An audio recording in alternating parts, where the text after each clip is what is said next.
Excellent question. So I would say what's so pertinent about your question is it embodies everything that Orient Express is. Orient Express is a 142-year-old brand.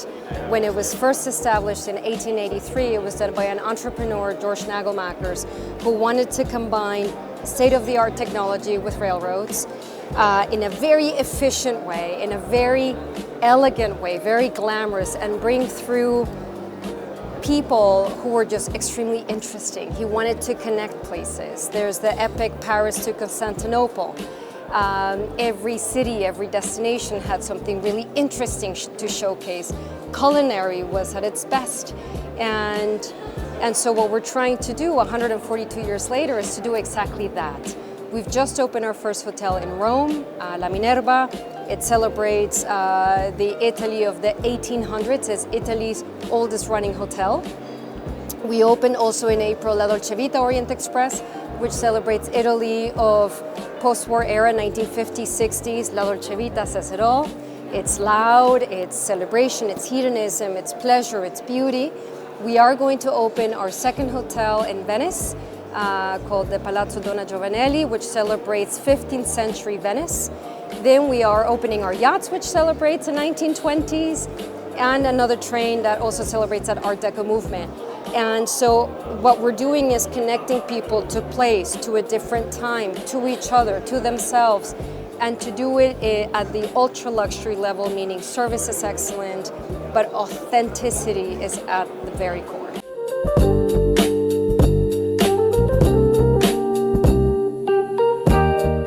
So excellent question. Sustainability is absolutely at the core of what we do. I'll give you different examples.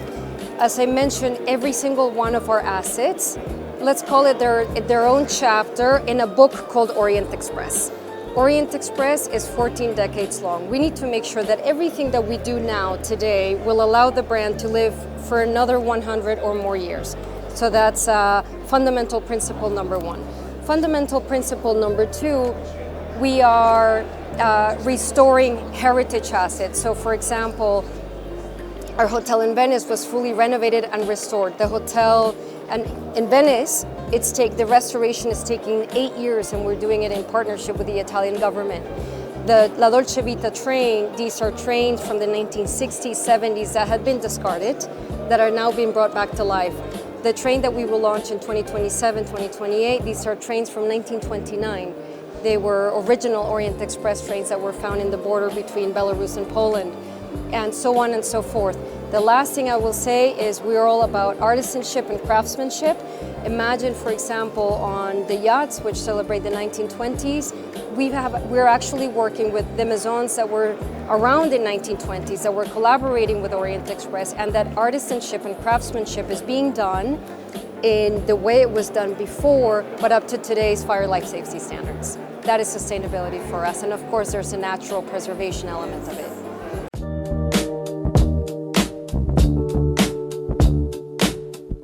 1,000,000%. I personally am from Costa Rica. Our blood is green. We're all about sustainability. We're all about preservation, conservation, education.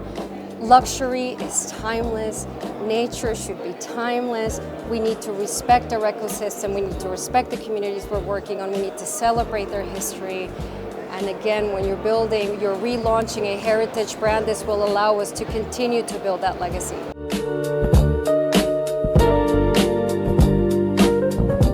So I would say in the future what we're doing is omni-channel travel. Our guests are staying a night at the hotel, they're taking the train, then they're staying at another hotel, they're going to take the yacht, they're going to go from Italy to France. They can also cross the Atlantic and go to the Americas. And at the end of the day, they're not booking a hotel stay or a train journey, they're booking a whole Orient Express journey. I think that's very important.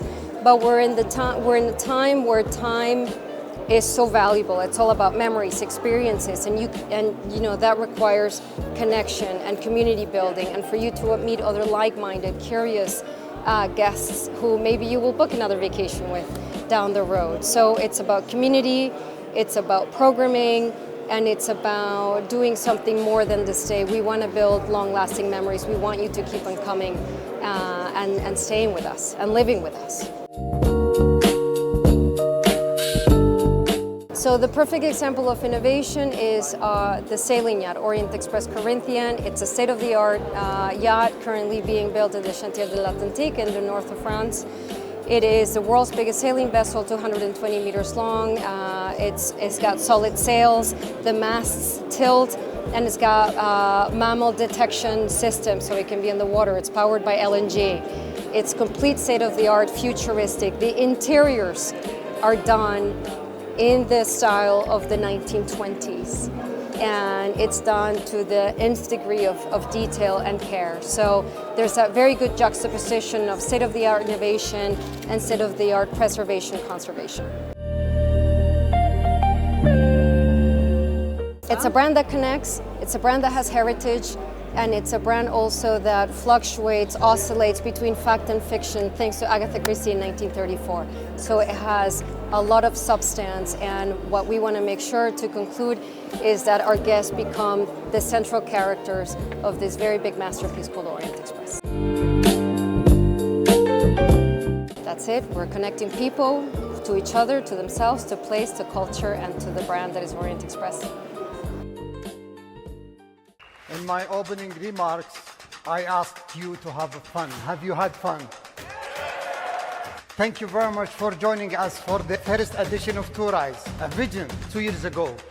But we knew that the world of travel and tourism needs a conference, a summit, a gathering, a venue like TOURISE.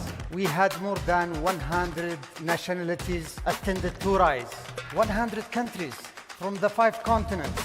More than 50 ministers of tourism. This is our promise to the world to connect the private sector with the public.